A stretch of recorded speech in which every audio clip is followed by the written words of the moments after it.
Buenos días, ¿qué tal? ¿Cómo estáis? Bueno, espero que genial, un día más, en la edición número 30.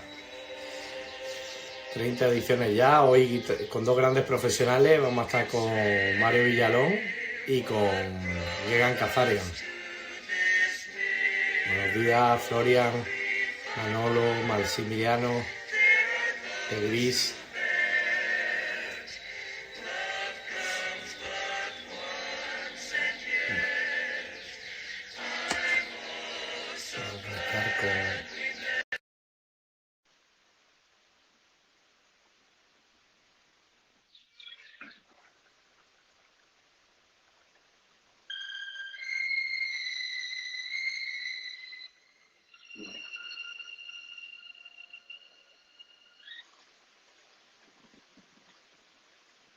De la solicitud.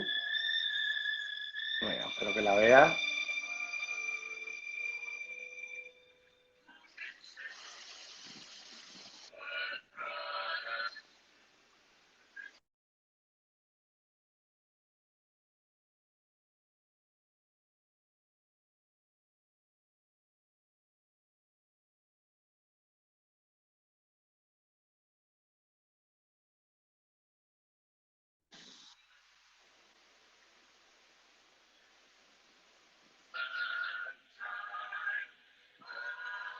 Se ha quedado dormido. Está ahí ya, yo creo, ¿no? Espérate. A ver, vamos a mandar de nuevo la solicitud. Es que en la huerta no hay Instagram. Entonces, ese quiera que no influye. Buenos días, Ana. Ahora Buenos, sí. buenos días, Mario, ¿qué tal? Buenos días, muy bien. ¿Y tú? Pues nada, aquí estamos, al lío, que ya llevamos, no sé si has visto alguno de los directos, pero ya llevamos 30. Este es el número 30. Mira, pues oye, felicidades por la labor y gracias por invitarme. Nada, nada, a ti agradecerte que estés con nosotros, que sabemos que igual no es de tus cosas favoritas, ¿no? El emitir en directo. De hecho, tengo que decir que me ha costado bastante convencerte, ¿eh? Bueno, es la primera que hago, de hecho. He aguantado 2 meses, ¿eh? Bueno, al final, muchas veces, nada, tranquilo, muchas veces esto parece que, bueno, hay gente que dice, hostia, pero yo qué tengo que contar o qué labor estoy haciendo con esto. Pero, como digo yo, esto nació principalmente porque hay muchos profesionales que están empezando, que tienen cierto recorrido, que muchos de ellos también se han quedado sin trabajo y que probablemente también, te digo porque ya había alumnos nuestros que tenían un dinero destinado para formaciones y que no, que este dinero no lo va a poder utilizar para esto. Entonces, fue un poco nuestra aportación a través mía y a través, obviamente, de 359 durante en esta época. Gracias a Dios, pues hemos podido contar con grandes profesionales y este era el objetivo, no es otra que compartir algún tema, alguna de las experiencias que nos puedan aportar. Sé que hay gente que está haciendo entrevistas más divertidas, más de otra manera, pero el objetivo principalmente de esta es que nos cuente un poco pues, tu experiencia profesional enfocado a un tema, ¿no? En este caso, cuéntanos si quieres en un par de minutos tu trayectoria, que ahora mismo pues estás dirigiendo como propietario junto con tu hermano, si mal no recuerdo, Angelita, pero exactamente qué formación o qué trayectoria tiene. Vamos a ver, yo soy de la vieja escuela, en tanto en cuanto nazco en familia de hosteleros. Es decir, mi padre me cuenta anécdotas, por ejemplo, de cuando yo era un bebé que estaba haciendo cocido y yo estaba siendo un bebecito al lado, cogiendo los trozos de carne y caerme a la olla, ¿no? Y cosas así. Así que digamos que mi hermano y yo nos hemos criado en esto, está ya dentro del ADN. Así que a medida que hemos ido creciendo, hemos ido compatibilizando los estudios. Yo estudié Derecho con esta profesión, te vas enamorando y te vas, digamos, especializando, ¿no? Así que llegó un momento en el que nuestros padres, pues evidentemente, se jubilaron, digamos, se fueron a su origen, que es allí en Zamora, donde tenemos la huerta, y nosotros nos quedamos al frente del primer negocio en Madrid, en Serrano, en la calle, que era un restaurante que teníamos un menucito del día para oficinistas y luego, pues por la noche y los fines de semana, una carta muy estilo casa de comidas, es decir, comida casera, la que todos conocemos. A partir de ahí mi hermano se fue enamorando del mundo del vino y se fue especializando y yo del mundo del destilado y del cóctel. Así que al final se fue evolucionando de una manera que eso nos fuimos convirtiendo un poco en un problema para nuestro propio negocio, porque se fue haciendo una mezcla ahí medio rara. Así que bueno, ahora hace 4 añitos que abrimos Angelita, que es un negocio que gira más en torno a nuestra figura, de forma que tienes un espacio muy dedicado filosóficamente al vino y otro al cóctel. Y ahí estamos. Siempre hemos sido dueños de nuestro destino, que nos ha hecho evolucionar diferente, supongo que mucha gente, ¿no? Que ha podido viajar, por ejemplo, nosotros no tanto, pero también nosotros hemos tenido libertades que mucha gente no. Y esto, el padre, un poco la evolución y el recorrido de este negocio. Dime, perdona. Restaurante El Padre. El restaurante El Padre, como te digo, era una casa de comidas. Yo recuerdo que ya veníamos del anterior restaurante donde yo iba a los clientes, te estoy hablando que El Padre abrió en el 2007. Yo me acuerdo del 2004, 2005, que era muy jovencito, de tener mi primera botella de angostura y era algo como muy cool, ¿no? Como algo que la gente decía, ¿qué es eso? Y imagínate, ¿no? Nosotros vivimos una época en la que todavía era el chupito de la casa y la copa era algo que se entendía que era invitación. Lograr conseguir que la gente valore un aspecto como es la sobremesa en un restaurante al nivel que se valora ahora y que lo pague, pues ha sido un trabajo no mío, sino de mucha gente durante muchos años. Y yo creo que las generaciones se construyen en base al respeto a lo que han hecho los anteriores, ¿no? Y yo crecí pues, escuchando historias de Chicote, escuchando historias del Co, del Diego, de la coctelería posguerra en Madrid, Ava Gardner, etcétera, y para mí era un sueño pasar de tener el restaurante El Padre y cada vez evolucionar en coctelería hasta tener un bar en la calle de la Reina, ¿no? Bueno, hablo obviamente desde una zona que es Málaga, pero entiendo que la evolución en estos últimos 5 o 6 años en coctelería en Madrid, que ha sido súper grande, hasta niveles casi de un Barcelona, o incluso donde el público solo entendía esa sobremesa a partir de un gin tonic, ya han nacido en diferentes propuestas y creo que vosotros habéis sido bastante innovadores, llegando incluso a tener el premio de ciudad, que probablemente pues incluso tú puedes pensar que es una tontería, ¿no? O un poco conociéndote, pero realmente tener ese reconocimiento del sector y sobre todo de tu cliente es importante. A ver, todos los premios son importantes. Hay gente que me decía, no, es que parece que no te alegraste. No, nosotros estamos encantados con que nos premien, porque es, como tú bien dices, el reconocimiento. Pero es eso, es un reconocimiento de un trabajo que has hecho. Lo que no estamos tan de acuerdo es que el premio sea el objetivo, ¿no? El premio tiene que ser una consecuencia, no un objetivo. Simplemente es mi opinión. Sobre la coctelería de la huerta, que yo creo que una de las tendencias dentro de la sostenibilidad y que vosotros estáis trabajando, o sea, la idea es que nos cuente un poquito cómo lo estáis haciendo y habrá cosas que la gente pueda replicar y cosas que no, ¿no? Pero a lo mejor hoy no, pero dentro de un tiempo sí. Entonces, en este caso, es una de las características principales de Angelita y que me gustaría que contara. Aquí te voy a poner, si quieres, la primera foto. Ah, mira, mi madre. Creo que es tu madre, ¿no? Sí, es mi madre. Es tu madre. ¿Es tu huerto? Es nuestro huerto, sí. Ese no es un huertito, ¿eh? Esos tomates, pues sería alrededor de finales de julio, primeros de julio. La planta crece hasta 3 metros, es decir, llega hasta la parte de arriba y tiene que volver a bajar, porque no llegaríamos, evidentemente. Sí. Son los que tenéis en el huerto. Sí, es monovarietal, la plantación es corazón de buey. Pues la verdad es que cuando me dijiste la posibilidad de hablar sobre sostenibilidad, estaba pensando un poquito cómo enfocarlo, ¿no? Qué contar. Porque veo que al final, en muchas charlas, al final lo que contamos es lo que hacemos, ¿vale? Ahora estuve hace poco en Barcelona cuando se podía viajar hablando sobre sostenibilidad en el bar y la charla, que fue con 3 profesionalazos, fue un poquito sobre las cosas que estamos haciendo cada uno de los bares. Hoy, por ejemplo, me he planteado, por ejemplo, darle un enfoque un poco diferente y pensar en lo que no estamos haciendo, porque creo que hay conceptos que estaría bien contar, yo sin ser un experto, pero bueno, son datos de organizaciones que son expertas en esto y me gustaría empezar diciendo que Angelita no es un bar sostenible. Y lo primero que tenemos que hacer es reconocer las cosas y no ser hipócritas. Nosotros estamos trabajando para conseguir ser cada vez menos contaminantes, pero no somos un bar sostenible y creo que esto es importante. Después hablaré un poquito más de ese concepto. Lo primero que tenemos que entender a la hora de hablar de sostenibilidad como profesionales en nuestro bar es cuáles son las dimensiones del problema. Es decir, que entendamos un poquito en qué punto estamos a la hora de entender la urgencia que podamos tener como empresarios o como barmans o como profesionales para ser activos en esta lucha, ¿no? Os pongo algunos datos como ejemplo, ¿vale? En 1950 es cuando se empezó a trabajar con el plástico de una manera masiva. La producción eran 2 millones de toneladas cúbicas. En el 2015 estamos en 400 millones. Y en el 2020 vamos a producir solo este año más de 100 millones cúbicos de plásticos. De esos plásticos, el 9% lo reciclamos, el 12% lo quemamos y el 80% va a la naturaleza.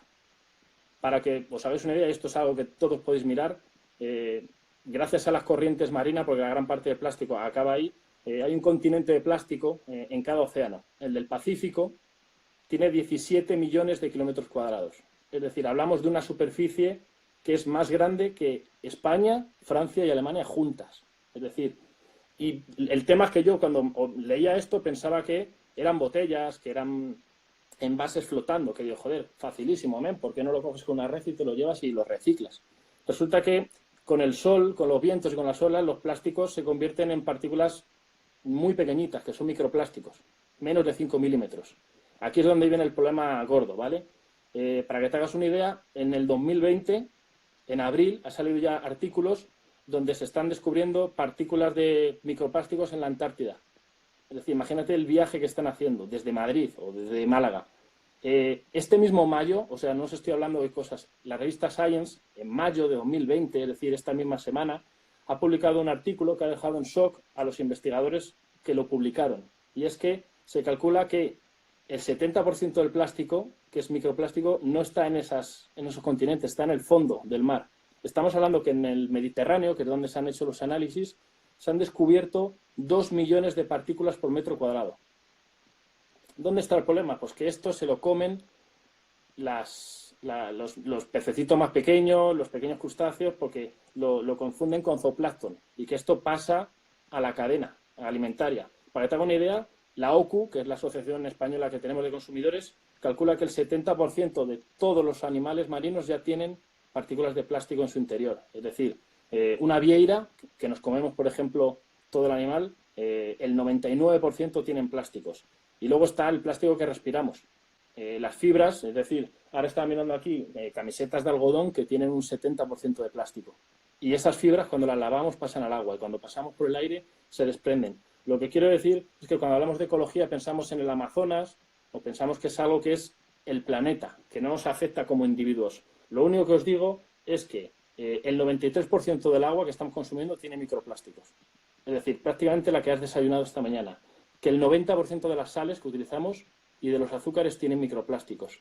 Para que te hagas una idea, se calculan que cada uno de nosotros ingerimos 50.000 partículas y respiramos 70.000. Más de 120 millones de partículas al año las estamos metiendo en nuestro organismo. Es decir, este es el problema real y esto es ya ahora. Y lo que tenemos que entender es que no es una cuestión de decir voy a dejar de consumir plástico, porque es imposible. Es imposible. El teléfono que estamos utilizando para esta charla es de plástico. Es decir, como sociedad hemos construido tanto en torno al plástico que ahora va a ser muy difícil.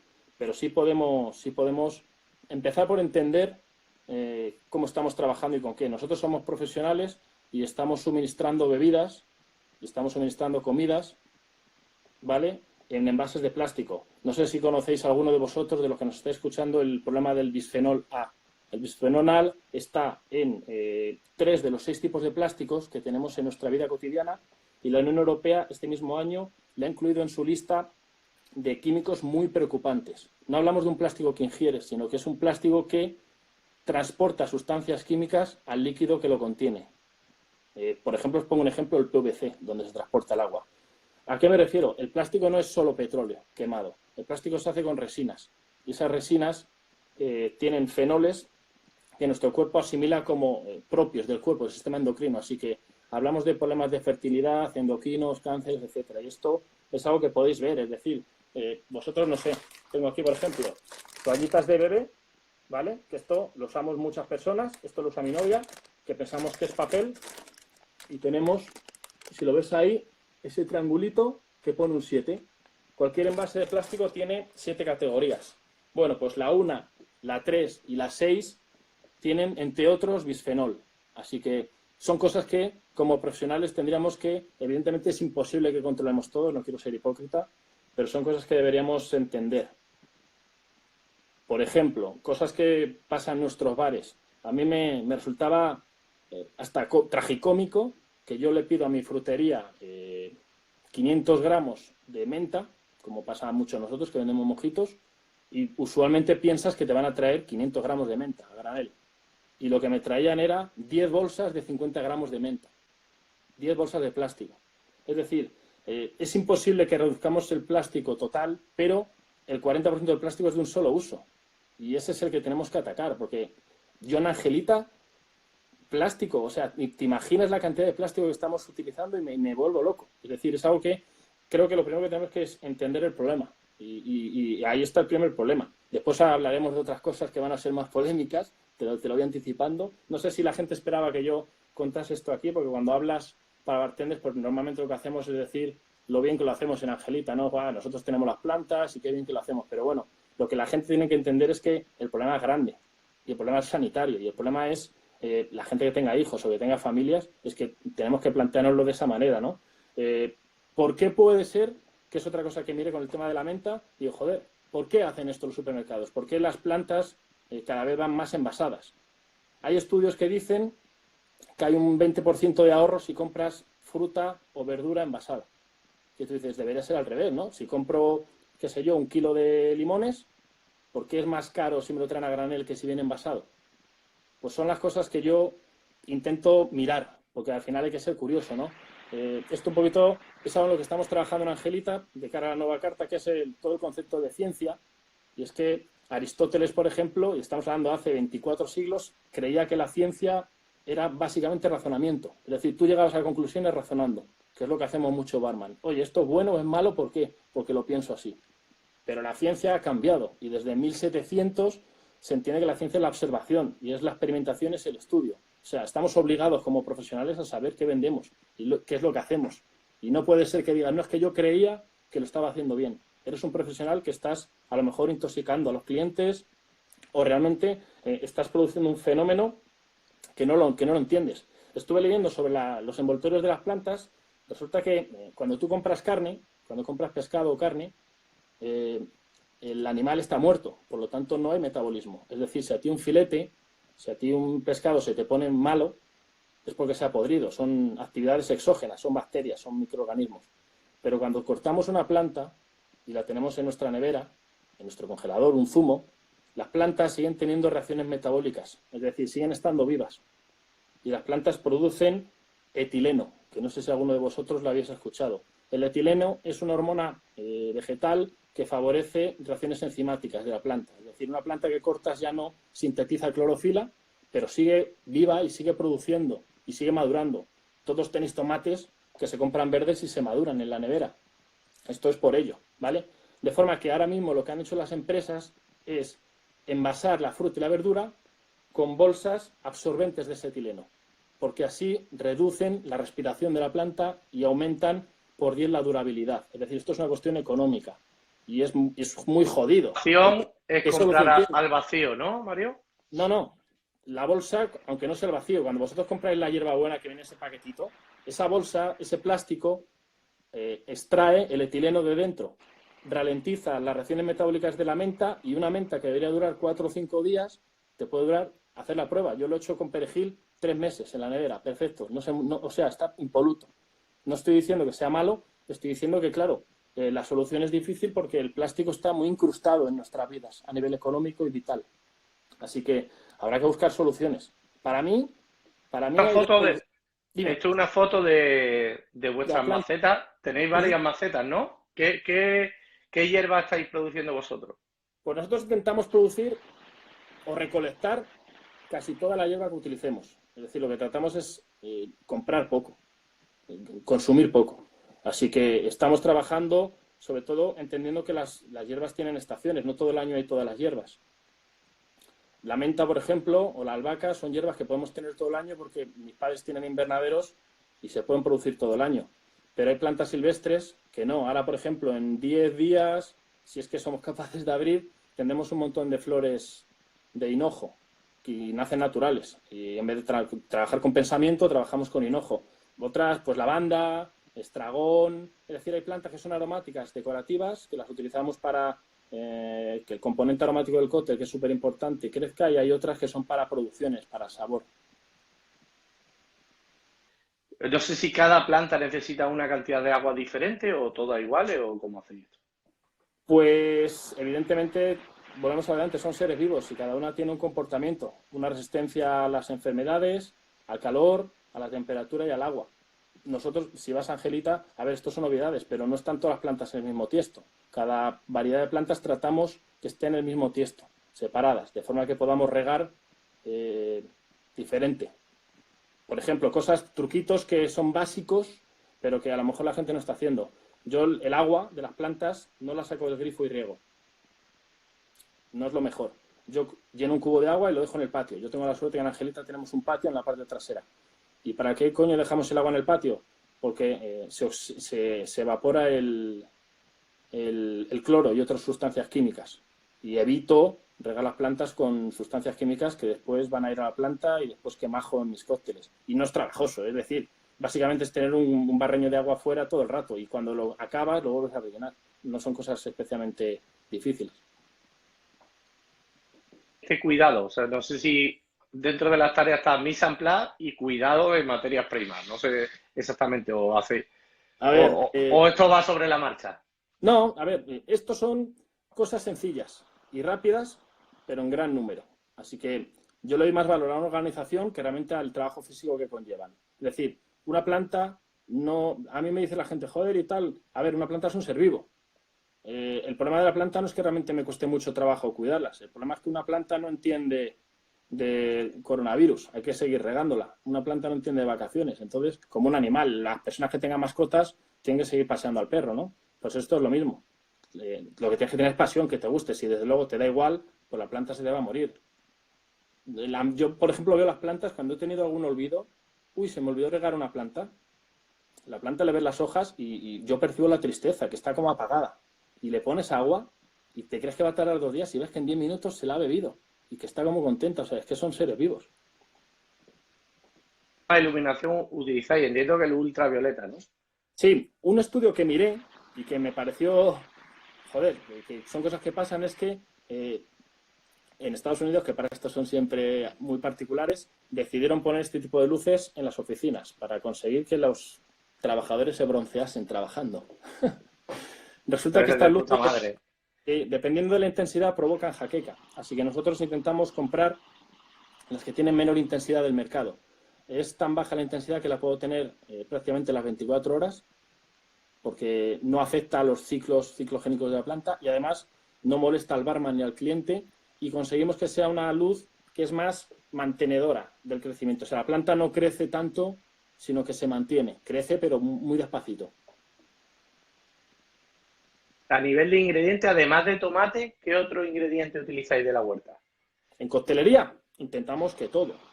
Utilizamos alcachofas, utilizamos tomate, utilizamos todos los tipos de plantas aromáticas, utilizamos remolacha,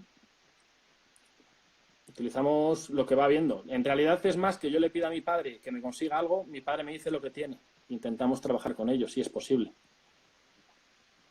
Nueva posición, o esa posición última de los años, ¿no?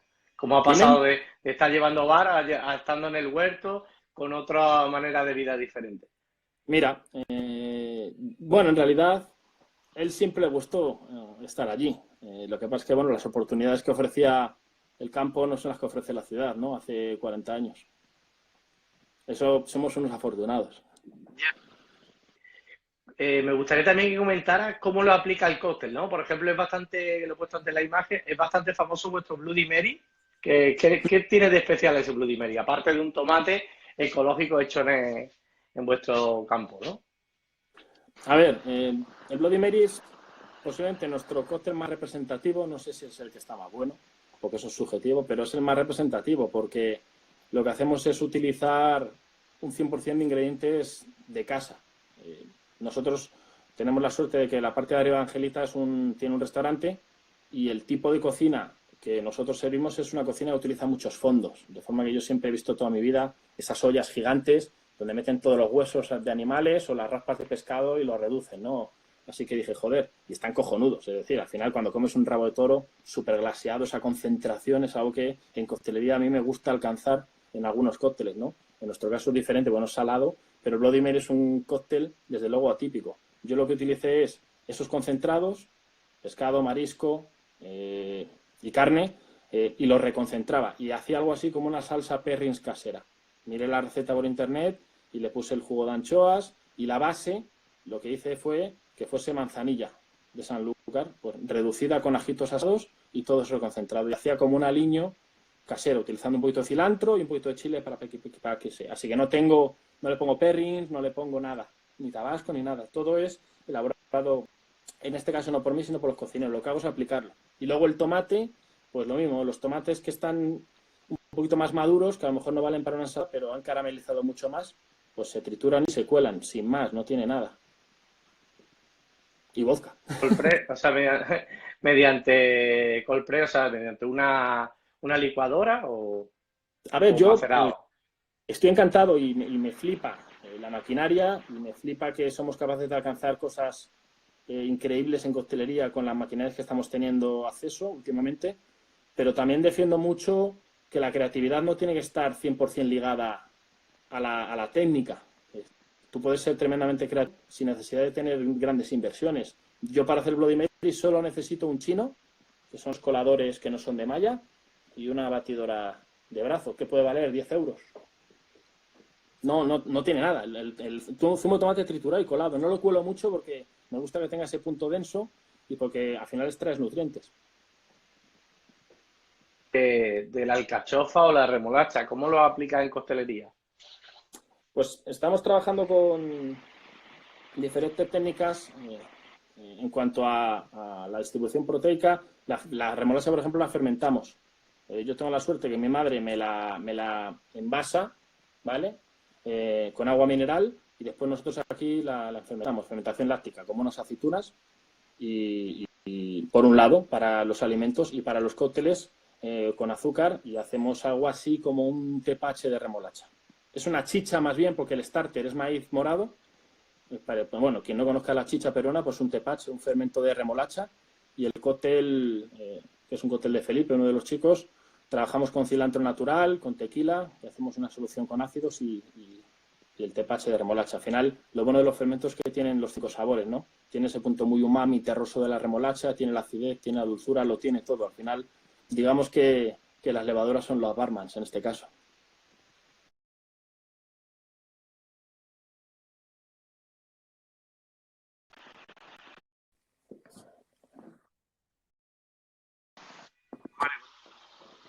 ¿Te ha pasado algo?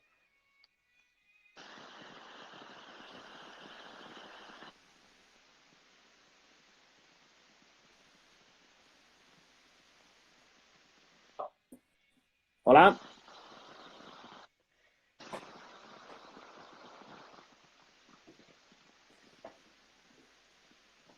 ¿Me escuchas, Mario, ahora? Ahora perfecto, cuenta. Vale. ¿Y la alcachofa cómo la utilizas?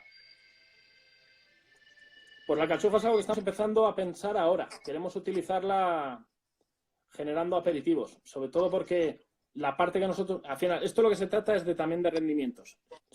Los cocineros utilizan el corazón, que es lo más tierno, que es lo que se come, pero lo que realmente tiene más sabor son no la capa de fuera, que tal vez esté demasiado dura, pero las capas externas, que son las que se tiran, son las que son utilizables. A ver, cuando trabajamos con la alcachofa es igual que estáis haciendo muchos con la piña. La pulpa de la piña, el zumo de la piña, la carne de la piña se puede utilizar en repostería, como hacen mis cocineros, y la piel de la piña nosotros la utilizamos para hacer un tepache. Con la alcachofa le das a hacer exactamente lo mismo.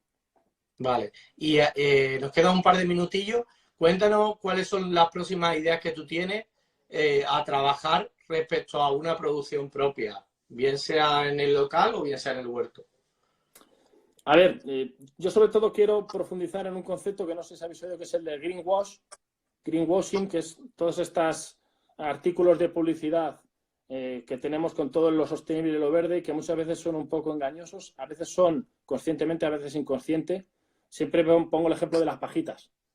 Yo, por ejemplo, me acuerdo cuando McDonald's dijo que dejaría de utilizar las pajitas de plástico y hizo una campaña para subastar la última pajita de plástico que iba a utilizar, que es increíble publicitariamente. Resulta curioso que lo hiciese unos meses antes de que las vaya a prohibir la Unión Europea, ¿no? Y en ese sentido, también tenemos que entender nosotros como profesionales lo que estamos utilizando la ecología para publicitarnos y cuánto de real hay en nuestra actitud, ¿no? Podemos trabajar con pajitas de aguacate con todo el problema medioambiental de la aguacatera, ¿no? Podemos trabajar con pajitas de papel que 4 veces más contaminantes que las de plástico a nivel de dióxido de carbono, ¿no? De gases contaminantes. Yo creo que en ese sentido lo que me gustaría es trabajar con ese concepto de intentar estudiar un problema en la medida que nosotros podamos, no somos químicos ni biólogos, y en el ejemplo de las pajitas decir, oye, pues a lo mejor es mejor que nosotros fomentemos el no uso de las pajitas antes que realmente digamos, bueno, cambio las de plástico por unas de papel y problema solucionado, porque el problema no está solucionado. A lo mejor es verdad que es más biodegradable, pero es mucho más contaminante. Así que yo creo que nuestra idea va en eso, en separación de residuos, cartones, plásticos, en reciclaje, en el concepto de intentar limitar el consumo absurdo muchas veces, en orgánicos, que tiramos mucha bebida, mucha comida, que se puede utilizar, las pieles de los cítricos, es decir, intentar machacaros el cerebro para mejorar la productividad de los ingredientes que tienes en vuestras barras, porque eso es creatividad y además eso es lo que necesitamos todos como humanos. Mario, tío, agradecerte mucho que hayas estado con nosotros. Creo que ha sido una charla súper interesante. Mucho ánimo en lo que nos queda y que tanto profesionales como todos los que nos estás viendo, más el equipo de 359, más las marcas que estamos trabajando ya para salir al mercado, que sepáis que estamos con todos vosotros y nada, un fuerte abrazo. Muchas gracias, mucho ánimo a todos, perdón por la chapa y a darle duro, que ya queda menos. Venga, nos vemos pronto. Un abrazo, Mario. Bueno, chicos, seguimos con Gegan Kazarian, para los que se han conectado a través de Angelita. Vamos a enganchar con Gegan. Vamos a ver.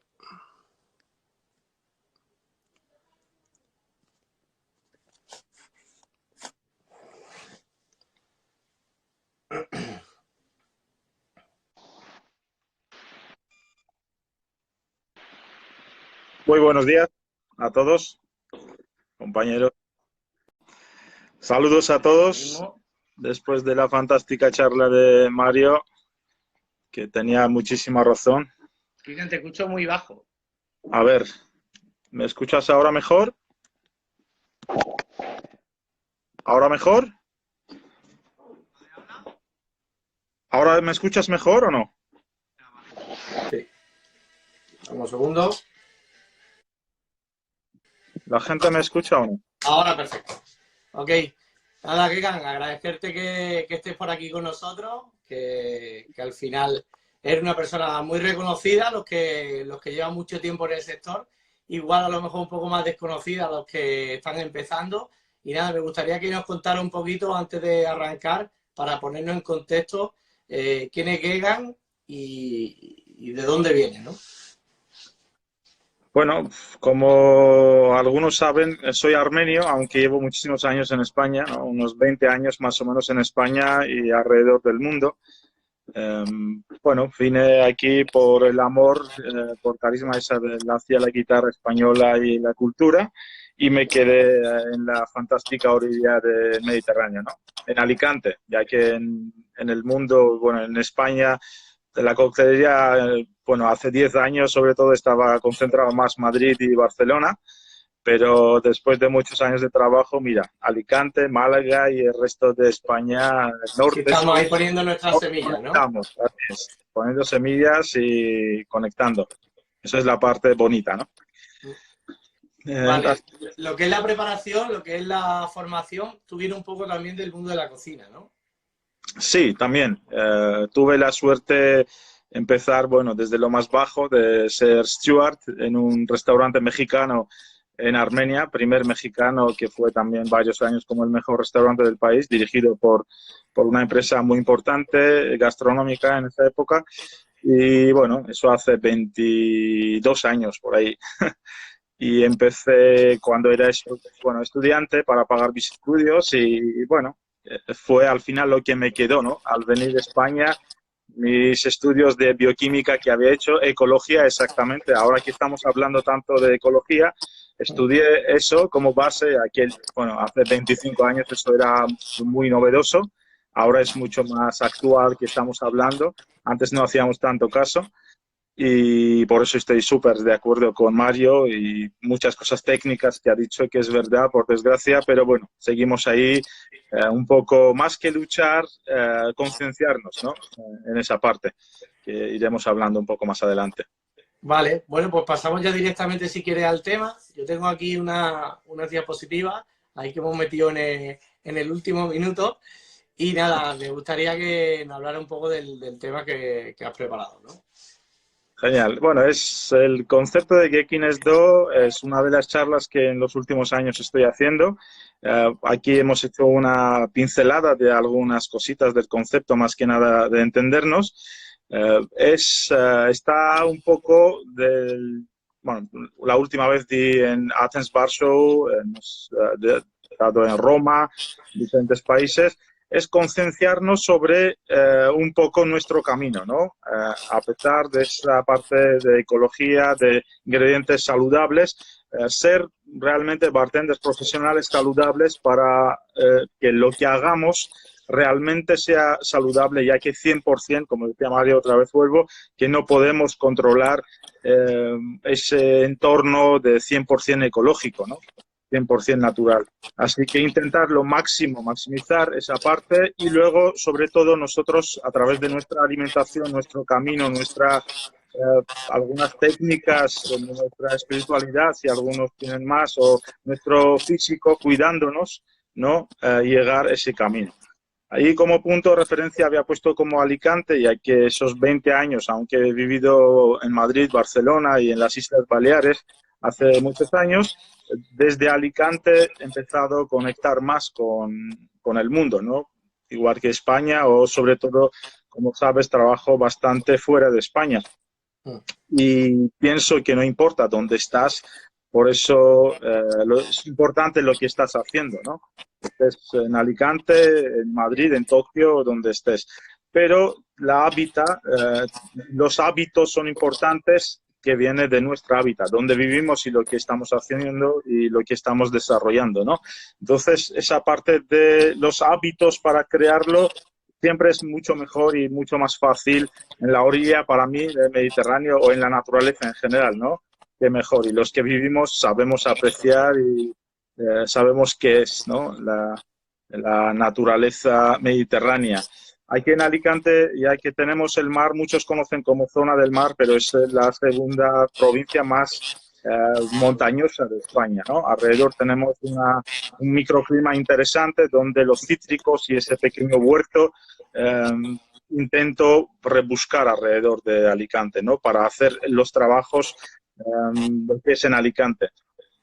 Pero sobre todo intento transmitir esa filosofía porque estemos en Alicante, estemos en Nueva York o estemos en India, lo importante es tener nuestro concepto claro, ¿no? Esa pureza lo que queremos transmitir. Entonces, ese respeto hacia la naturaleza, y si vivimos de vez en cuando en las ciudades grandes, como en ese caso Madrid o ciudades capitales grandes, si no tenemos esa conexión con la naturaleza, a veces perdemos, ¿no? Perdemos algunas cosas tan básicas como respirar y abrazar un árbol, estar en la naturaleza.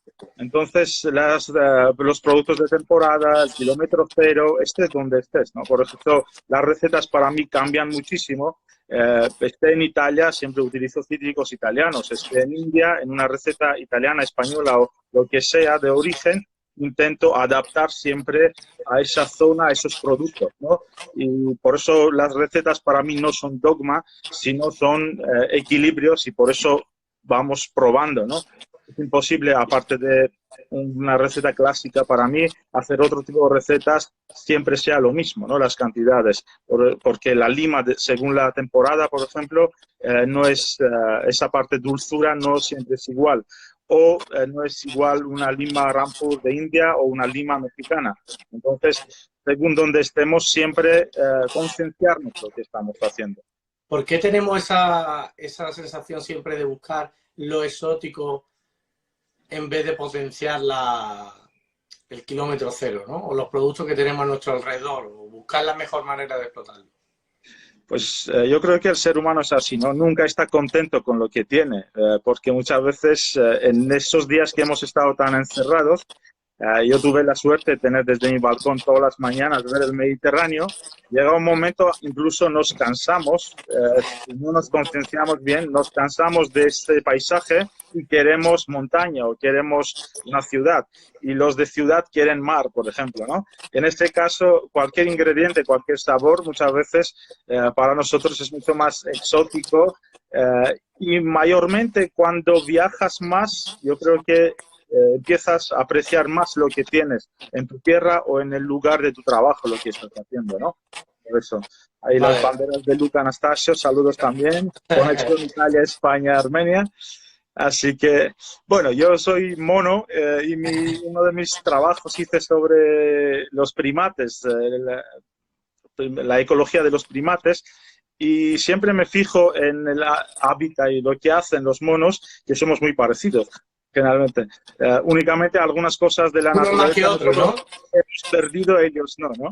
Siempre me gusta volver un poco atrás y fijarme cómo están disfrutando siempre, desde que comen una hoja de un árbol hasta lo que están haciendo, jugando, ¿no?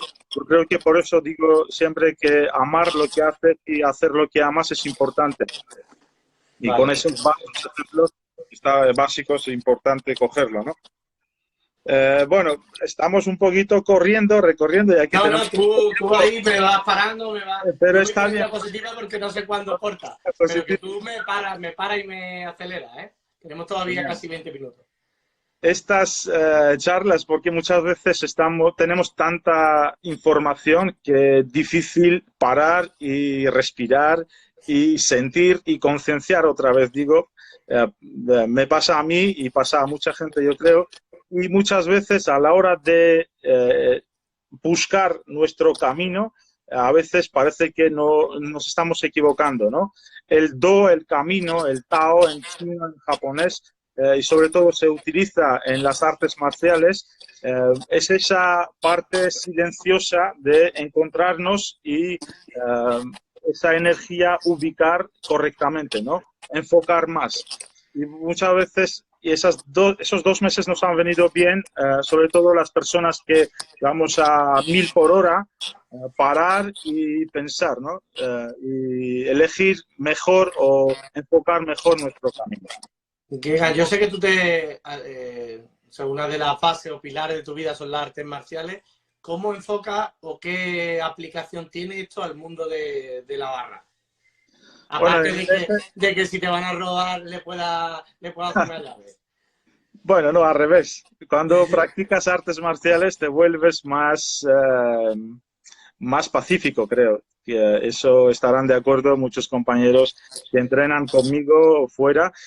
Tuve la suerte de estar con artes marciales desde pequeño y lo que he ido aprendiendo diferentes sistemas, pero finalmente ese camino es el mismo, ¿no?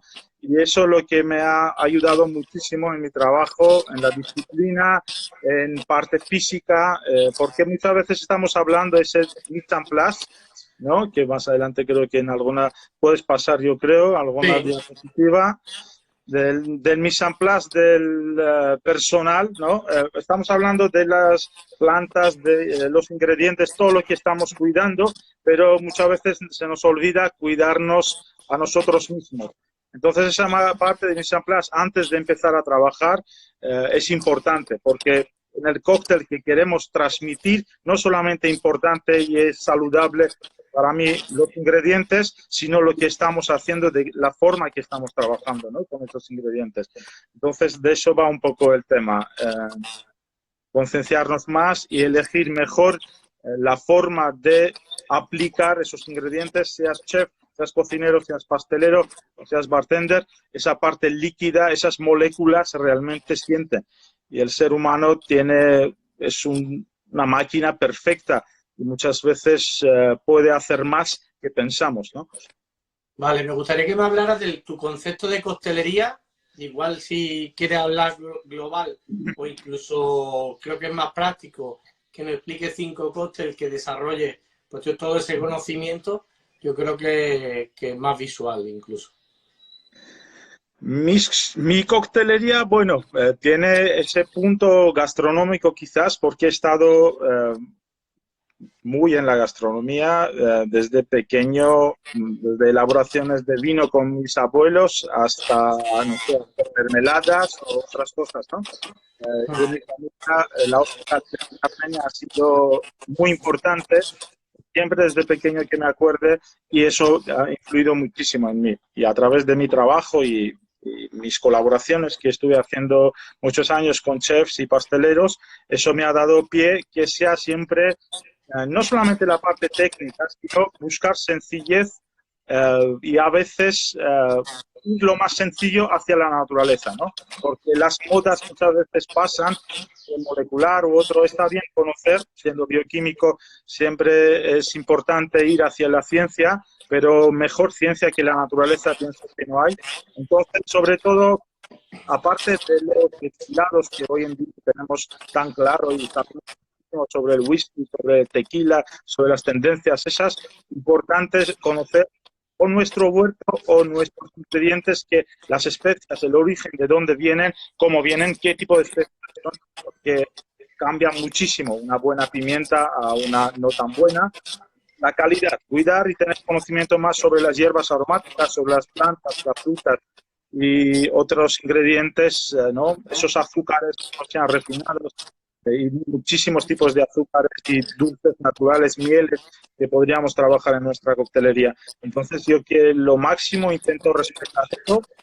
Hace muchísimos años, otra vez, vuelvo, hemos hablado antes de las pajitas, ¿no?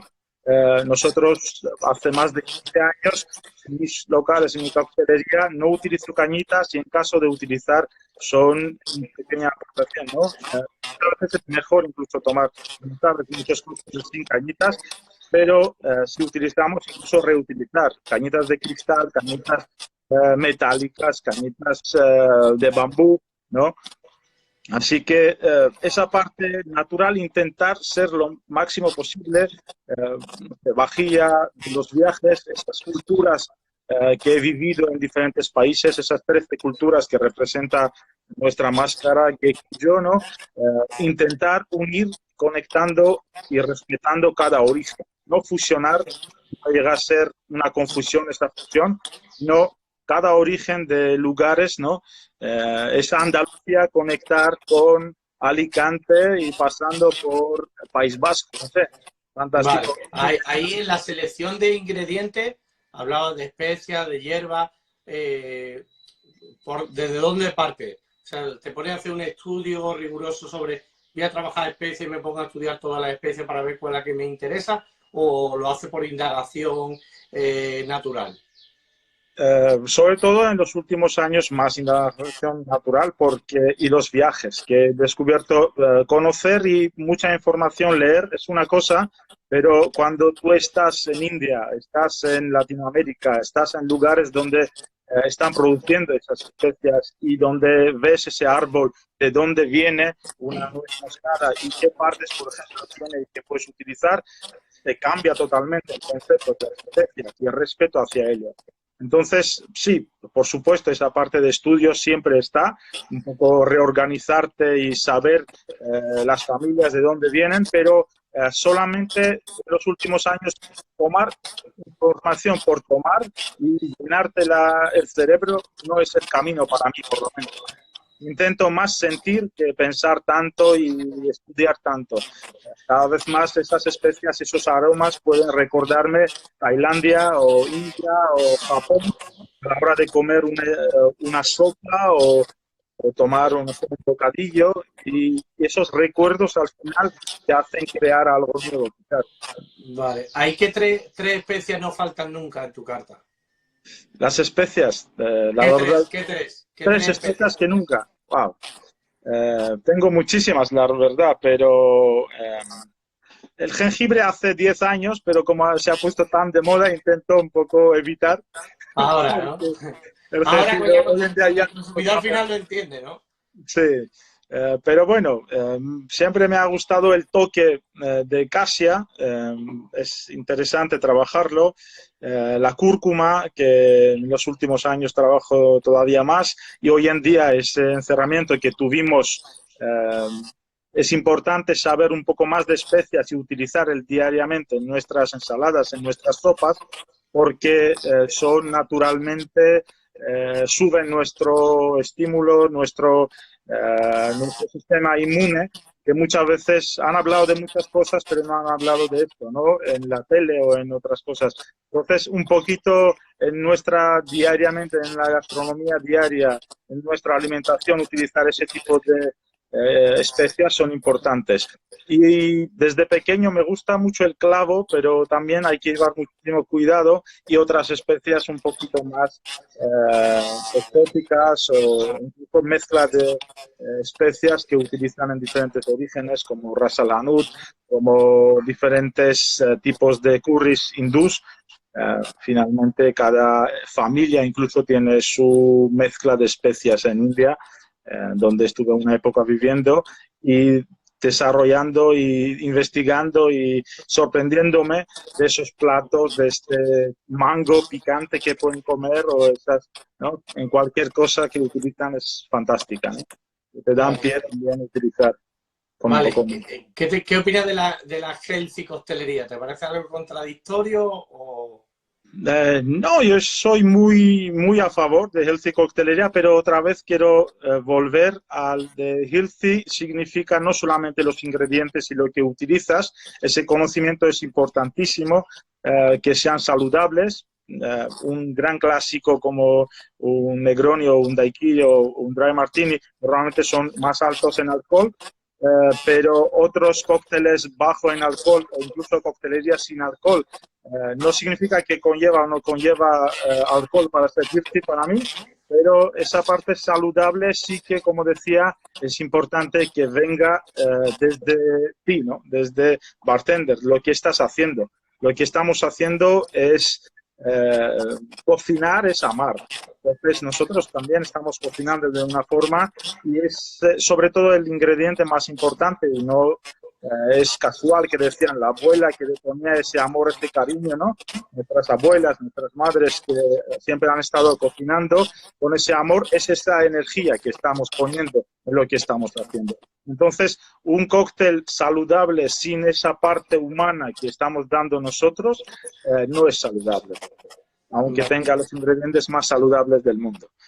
Vale, luego la parte de la mise en place, ¿qué parte hacéis en cocina en vuestro local? Porque los ingredientes lo requieran.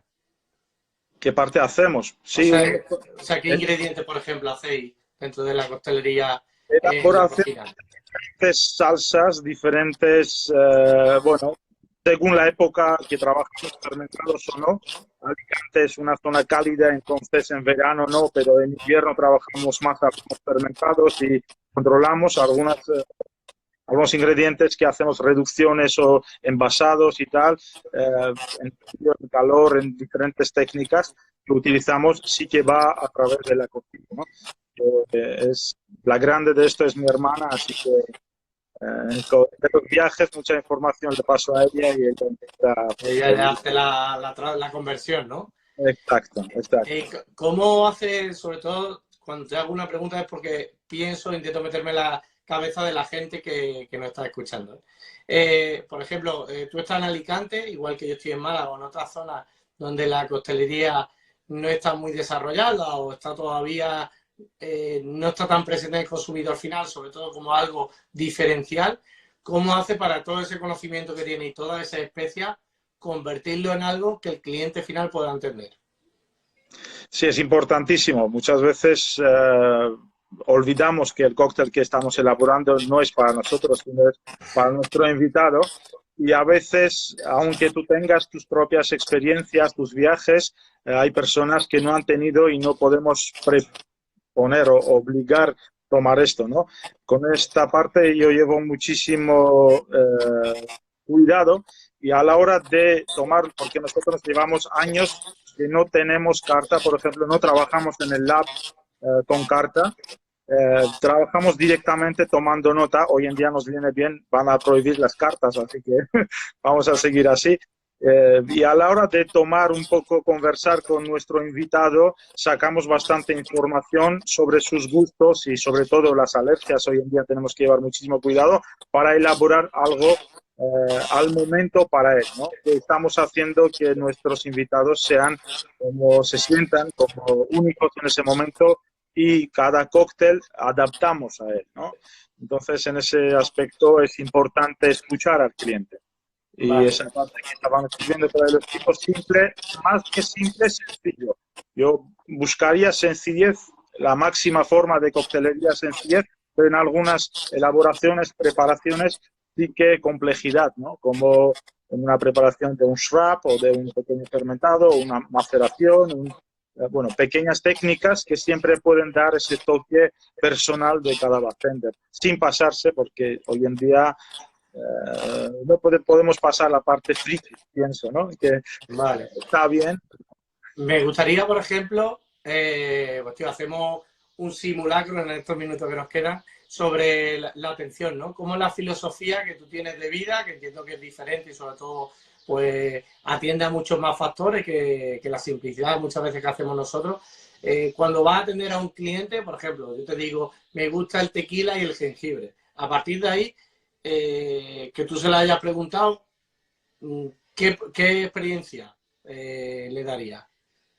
Lo que hacemos en Lab normalmente son viajes bastante reales, desde la vajilla de un barro mexicano que podría ser hecho en Guadalajara, conocido por una señora fantástica que hacía.